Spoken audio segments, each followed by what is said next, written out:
Hello, everybody. Welcome back to Read and Reread. I am Angelia, and today it is time once again for Friday Reads. I have several books to talk about today. I'm excited to share my thoughts about these with you. Welcome to the channel. Welcome back. Or if you're new, I'm glad that you are here. And first of all, just very briefly, I have nothing new to say on the topic of shows that we're watching. It's exactly the same ones: Ted Lasso and The Wire. We're still enjoying The Wire. It's kind of funny because we kind of remember things will happen and we'll be like, oh yeah, I remember that part, and we sort of know vaguely which people make it through and which don't, but still sometimes the suspense gets to us anyway, even though we know exactly how it's going to turn out. And so yeah, we're enjoying it. And I'm just kind of cracking up at the little baby Michael B. Jordan playing Wallace on this show. And he does a really great job, but he's just such a baby 20 whatever years ago. A little picture of him up there. But anyway, we're enjoying the show. And I think this upcoming week, the season 6 of Better Call Saul is going to finally get to Netflix. So we have been really careful and assiduously avoided reading spoilers about this last season because we haven't seen it, and I'm looking forward to it finally arriving so we can watch the end of that show. All right, on to the books. The first book is one that I cannot discuss at this time because I read it for the BookTube prize judging in the whatever we're in, the quarterfinals, the semifinals, the quarterfinals, what comes after octofinals, whatever we're in. I am reading no, it's not The Island. Oh my goodness. Okay, The Daughter of Dr. Moreau by Sylvia Moreno Garcia. How many things can I get wrong in 30 seconds? Anyway, I read that book. I will talk about it after the entire judging period of time is over. I'll do a video about the 6 books that I'm judging for this BookTube prize segment. Then I moved on. I read 2 books this week for Trans Girl April, and I will once again leave down below the links to the explanation of the Trans Girl April reading event from Kevvie and Willow from Books and Bow. And in case you want to join in, it's never too late to participate. But I read 2 books this week, and they're both books for young people that I really enjoyed. The first one was Too Bright to See by Kyle Lukoff. Kyle Lukoff is a trans man. He's a former librarian, school librarian, has worked in bookstores, and then is now writing full-time. Has mostly written picture books, and this was his first chapter book, and he won a Newbery Honor Medal for this book as well as a Stonewall Award, and it was a finalist for the National Book Award in the children's literature category. And this book takes place the summer before middle school starts for a kid named Bug, and it's a ghost story.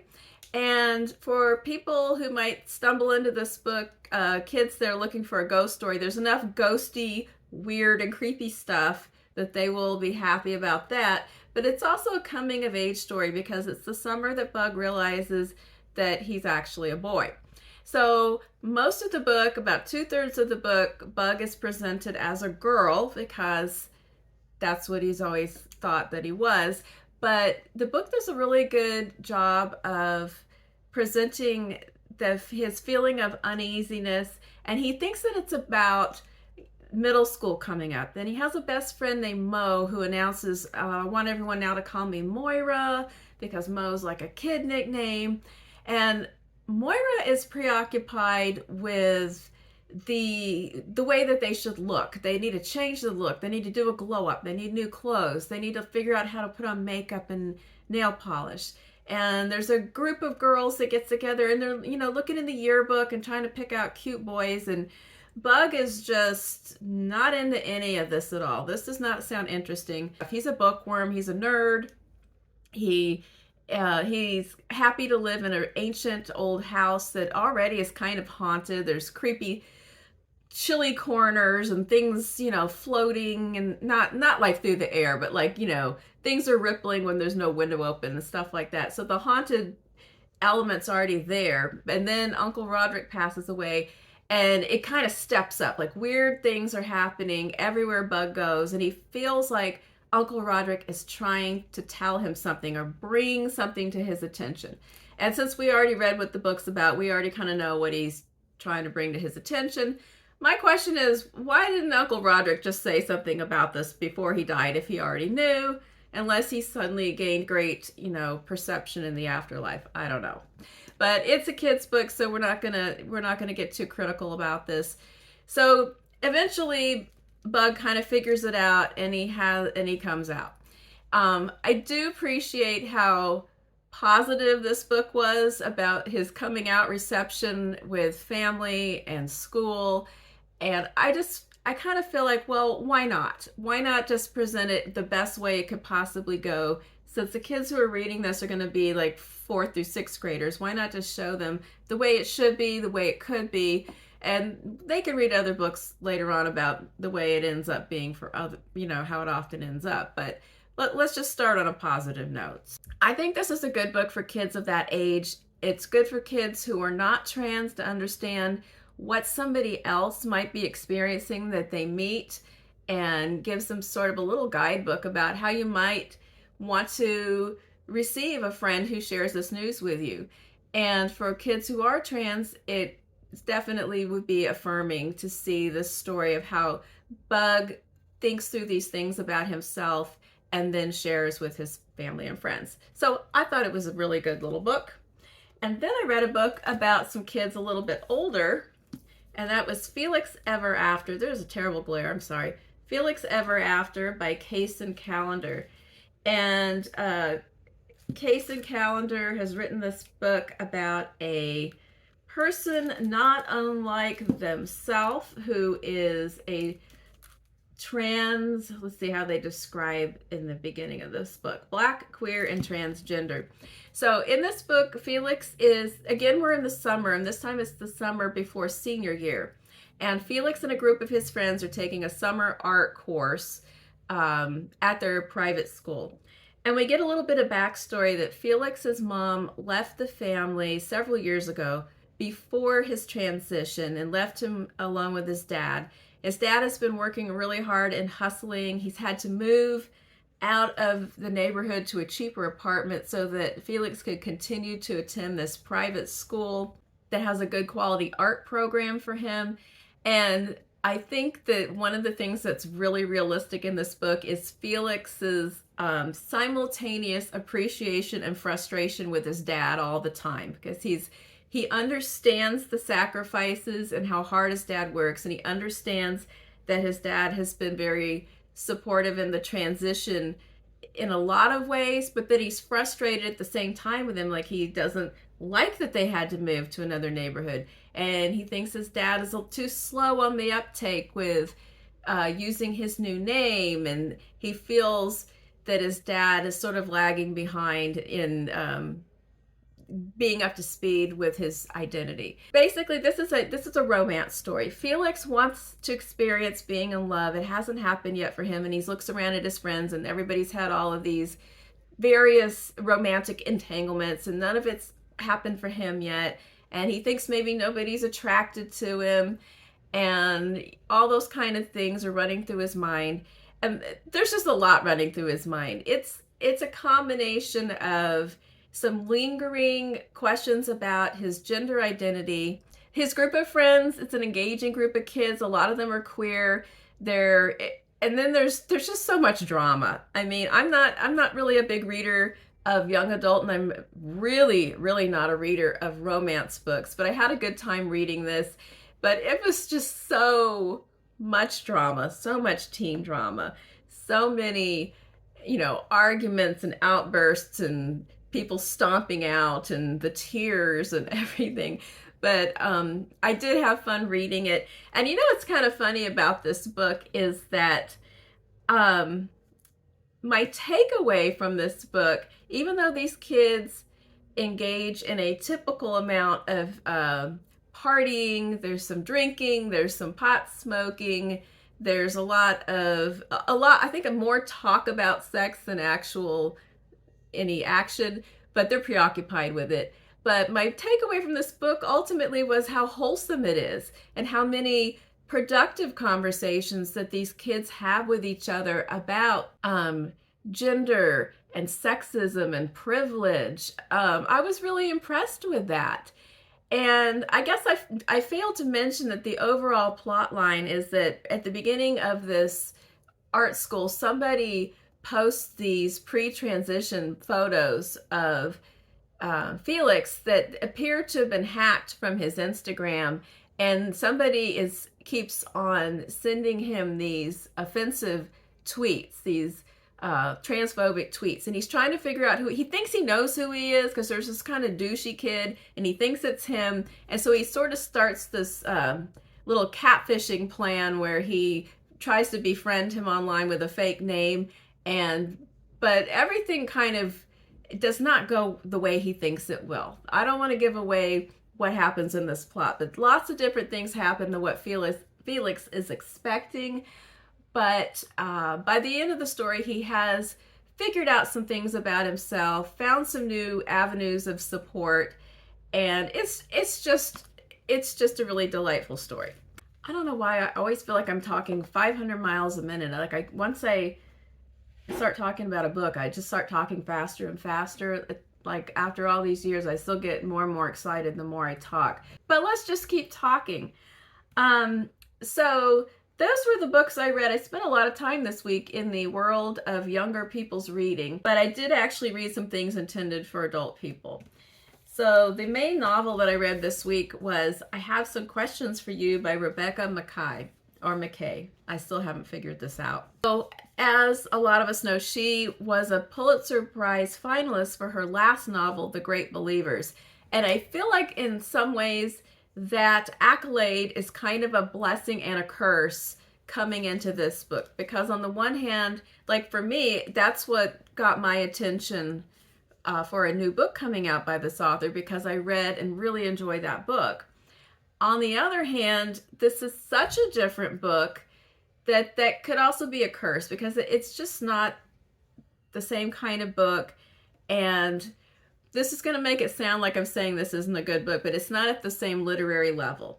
But really it isn't. But depending on what you enjoy in a book, that's not necessarily entirely a bad thing. I shall explain. So I Have Some Questions for You is a murder mystery.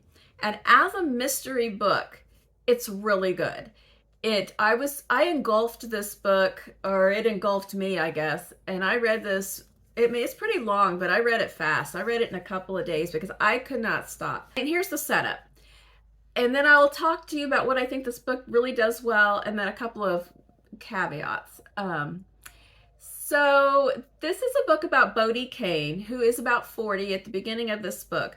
And Bodie, as a teenager, went to this elite boarding school called Granby, and she was sent there by her foster family. And you will find out what the backstory is about all that pretty, early in the book. So I'm not giving away a spoiler, but that she was there as a scholarship student. And so from the get-go, when she was there, she, was not wearing the right kind of clothes. She was always awkward and insecure. But in her senior year, in the spring of her senior year, a girl was murdered. She was found dead in the swimming pool. And the athletic trainer, who was the only black man on the faculty, a young black man who had not been working there very long, was convicted for this murder. That girl had been her roommate junior year, so she knew her fairly well and the group of girls that she ran with. So fast forward 20 years or so, and 25 years, and she is back at Granby to teach this little mini class. They have like a little session in between, like the winter break and then the spring semester. And she is hired to come and teach a film studies class and a podcasting class, because that is what she now does. She has been an adjunct film studies professor and a podcast maker, or what, podcaster? I don't know what the word is for that. But she's become successful enough with the podcasting that she's dropped the part-time teaching gig and she's a full-time podcaster.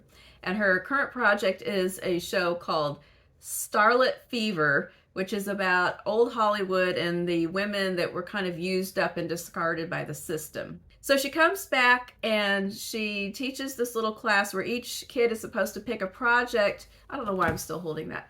Pick a project that reflects something about the history and issues with the school. And one girl decides to do the murder and examine the idea of whether the wrong person was convicted for the crime. So she reluctantly approves this project, also knowing this could open some sort of can of worms. Complicating issues is that her best friend from back in the day still lives and works at the school now as a teacher. So that's where we begin. And then the kids start to uncover stuff. And also Bodhi starts to remember stuff. So I don't want to say anything more about what happens, but the mystery is good.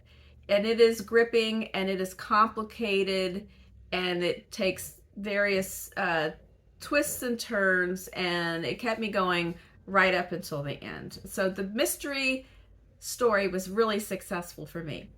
Now, there are a lot of topics that come into this book, and some of them are handled more deftly than others, in my opinion. Now, I'm not going to say there's like a ton of new ground as far as the plot line. How it's structured is really well done, but we have read books about something happened years ago when we were all in school, and we're all remembering it differently. And we have read books about was the right person convicted, and books about the goings on at a boarding school and the poor behavior, and were some of the teachers creepy, and all these kind of things have been talked about in many books. But I don't think that necessarily is a flaw, because here I am reading another book with all those things in it and thoroughly enjoying myself. So I don't think the fact that some of this is travel ground is really a problem. I think that what she does that really well here, the thought, the memories, the fact that the way things hit teenagers in the 90s is different from when you're looking at it as an adult today, and even as a grown person and as a parent. And she's looking back and thinking, oh my gosh. People remembering things differently, and the difference between how other people perceived them and what was really going on. At its best, this book reminds me of some of the best novels by Laura Lippman, who actually provides a blurb on the back cover of this book. Also reminded me somewhat of The Witch Elm by Tana French, that dealt a lot about memories, and it was kind of a similar thing where how everyone remembered things was not exactly the same. And that also both books really dealt with issues of privilege and sexism, how things affected people in different ways. I'd say less successfully is how she's a pretty heavy-handed with her inclusion of the Me Too concept. And to an extent, it's very relevant to the story as far as the idea of women having to deal with predatory guys and things being downplayed and not being believed about things. That's all really relevant. But then she introduces a side plot that I felt didn't need to be there, because the idea that this particular side plot would occur at this exact same moment that she is confronting these kind of ghosts of the past, I had trouble buying the timeline of that, and it was kind of like, really, that right now?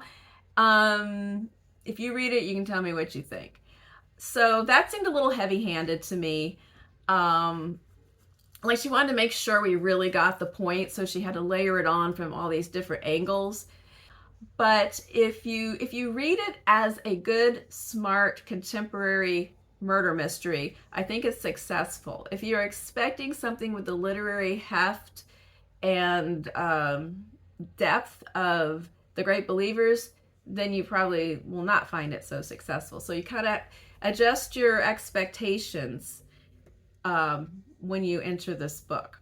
I guess that's my wrap up comment about it. I had a good time reading it. So that brings us to the last thing that I'm reading in between books. When I finish a book, I'm reading these stories by George Saunders, Liberation Day, in between.